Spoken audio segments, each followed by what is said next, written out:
पिछले क्लास में तुम लोगों को लेटेंट हीट ऑफ फ्यूजन पर 3 क्वेश्चन दिए हुए थे। बताया था कि अगले पार्ट में इसका आंसर देंगे। तो क्वेश्चन नंबर फर्स्ट है तुम्हारा, why the temperature of melting ice does not rise even though heat is being supplied.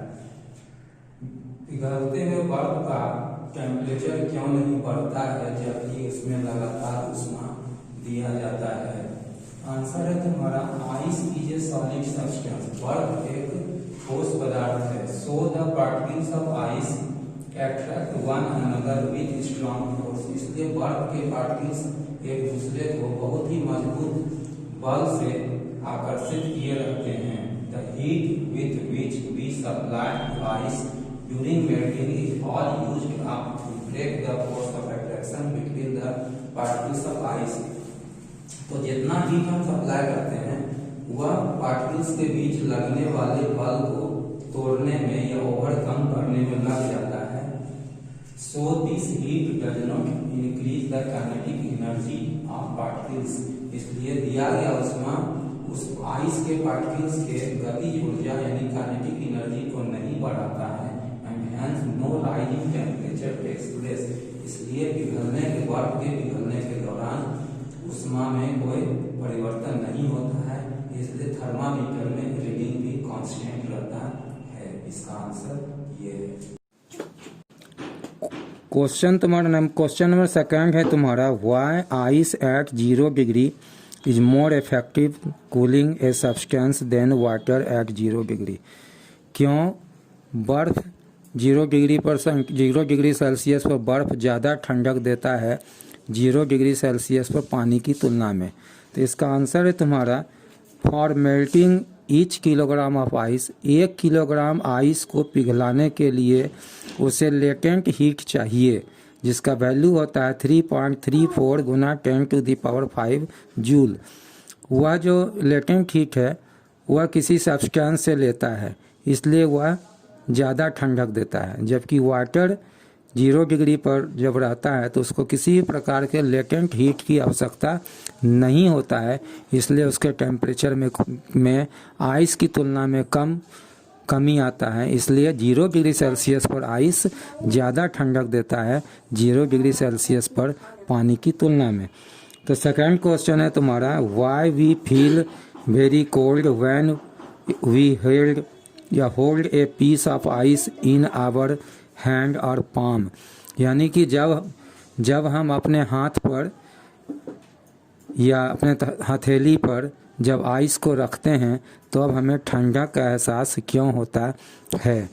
तो जब हम अपने हाथ पर आइस के टुकड़े को रखते हैं तो वह पिघलने लगता है और पिघलने के लिए उसको लेटेंट हीट की आवश्यकता होती है जो हमारे हाथ या हथेली पर से वह लेता है।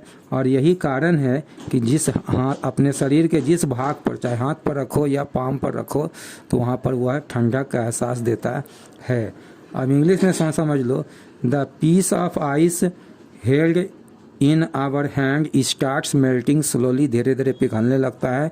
अब पिघलने के लिए लेटेंट हीट को वह हमारे हाथ से लेता है, इसलिए हमें ठंडक का एहसास होता है। क्या कि ऐसा क्यों होता है, इसके आधार पर जो है ना, जैसे ये बर्फ वाला बात हुआ, उसी प्रकार से एक क्वेश्चन आता है कि why we feel cold when we spirit on our hand.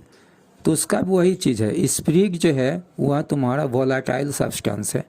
तो किसी भी सब्सटेंस को उड़नशील होने के लिए, वेपर में बदलने के लिए उसको टेम्परेचर चाहिए। तो वह जो टेम्परेचर है in the form of latent heat वह हमारे हाथ से लेता है। और यही कारण है कि जब हम स्प्रिट को अपने हाथ पर रखते हैं तो हमें ठंडक का एहसास होता है। जो क्वेश्चन है तुम्हारा वो लेटेंट हीट ऑफ वेपराइजेशन पर आधारित है, लेकिन सेम क्वेश्चन है। जैसे हम कोल्ड आइस वाला क्वेश्चन दिए कि जब अपने हाथ पर आइस के टुकड़े को रखते हैं तो हमें ठंडक का एहसास होता है। और या फिर हम जब हमारे अपने हाथ पर बर्फ़ ये स्प्रिट रखते हैं या ईथर रखते हैं या नेल रिमूवर जो तुम्हारा होता है वो रखते हैं तो हमें इसी प्रकार से ठंडक का एहसास होता है। लेकिन वहाँ पर इस स्प्रिट और ईथर के केस में लेटेंट हीट ऑफ वेपोराइजेशन का इस्तेमाल होता है। पिछले पार्ट में हम तुम लोगों को बताए थे कि लेटेंट हीट दो प्रकार का होता है। There are two types of latent heat. एक था तुम्हारा लेटेंट हीट ऑफ फ्यूजन और दूसरा है तुम्हारा latent heat of vaporisation. Latent heat of fusion पिछले पार्ट के वीडियो में बताए हुए थे और उससे रिलेटेड तुम्हारा क्वेश्चन के बारे में बोले थे, और इस पार्ट में उससे रिलेटेड 3 क्वेश्चन को डिस्कस भी किए और उसका आंसर भी तुम लोगों को लिखा दिए हैं। अब अगले पार्ट में ये जो है तुम्हारा नेक्स्ट है तुम्हारा लेटेंट हीट ऑफ वेपोराइजेशन। तो लेटेंट हीट ऑफ वेपोराइजेशन का मतलब होता है वाष्पीकरण की गुप्त ऊष्मा। एक्चुअली जब किसी लिक्विड को गर्म किया जाता है तो उसके स्टेट में चेंजिंग से पहले टेम्परेचर में कोई चेंजिंग नहीं होता है, इसलिए उस ऊष्मा को गुप्त ऊष्मा या लेटेंट हीट कहा जाता है। तो उसी आधार पर तुम्हारा लेटेंट हीट ऑफ वेपोराइजेशन का डिफिनेशन है, the latent heat of vaporisation of a liquid is the quantity of heat in joules required to convert 1 kilogram of liquid at its boiling point to vapor or gas without any change in temperature। कहने का मतलब ये है, यदि 1 kg liquid को, यानी water ही ले लो, 1 kg water को यदि हम हीट करते हैं उसके बॉइलिंग पॉइंट पर, तो उसको दी गई ऊष्मा जो उसे वेपर या गैसियस स्टेट में लाने के लिए पर्याप्त होता है, उसी को हम लोग वाष्पीकरण का गुप्त ऊष्मा कहते हैं। तो यह एक्सपेरिमेंटली यह प्रूफ किया गया है। हालांकि एक्सपेरिमेंट तुम लोगों के स्कूल लेवल में नहीं होता है, लेकिन यह बुकिस लेवल में होता है कि कहता है it has been found by experiment. प्रयोग के द्वारा यह पाया गया है कि 22.5 गुना 10⁵ joule of heat is required to change 1 kg of water at its boiling point to steam at the same temperature of 100 degree Celsius.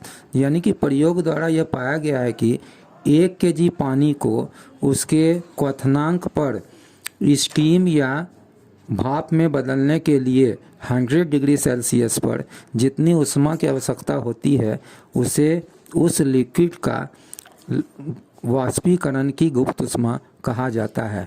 यदि हम पानी लेते हैं तो it is called latent heat of vaporisation of water होगा। यानी कि जो लिक्विड को लोगे ना उसके आगे में उसका नाम ले लेना है।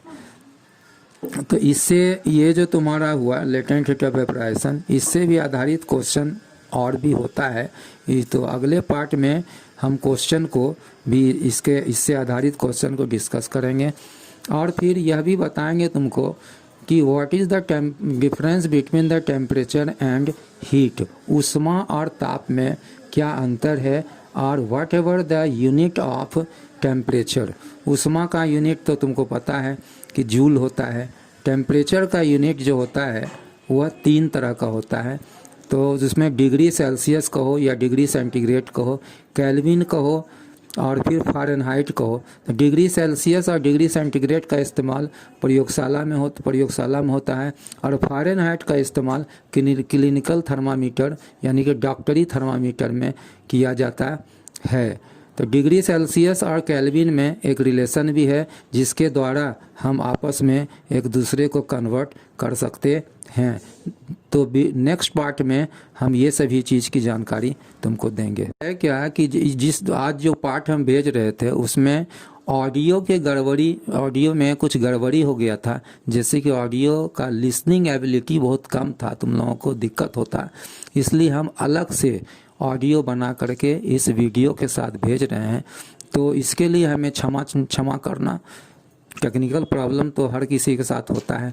आज इसी टेक्निकल प्रॉब्लम के कारण अलग से, ताकि तुम लोगों को कोई परेशानी नहीं हो, हम इसमें